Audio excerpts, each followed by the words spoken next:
Today we're going to talk about a case involving a situation where a father's consent was needed before his children can be adopted.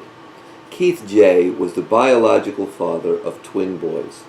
The Department of Social Services brought a proceeding against the boy's mother. This proceeding sought to terminate the mother's parental rights and allow the twin boys to be adopted.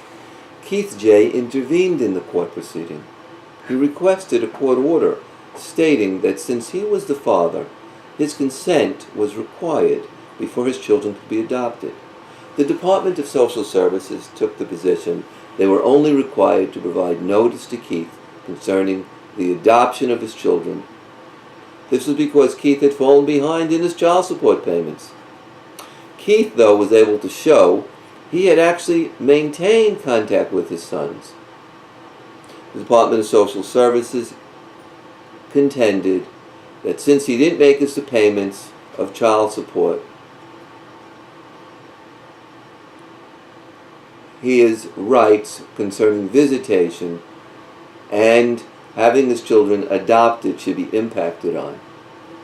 Keith was able to show in court before Judge Ellen Greenberg that he had tax refunds which were seized to pay his child support payments. Judge Greenberg took the position that she saw no distinction between involuntary payments of child support through a wage garnishment or the seizing of tax refund checks and the voluntary payments of child support by a father. She therefore came to the conclusion that even though Keith had never shown any interest in becoming the custodial parent of his children, he was deemed to be a father of the children, and his consent would therefore be necessary before the children could be adopted. Thank you, and have a good afternoon.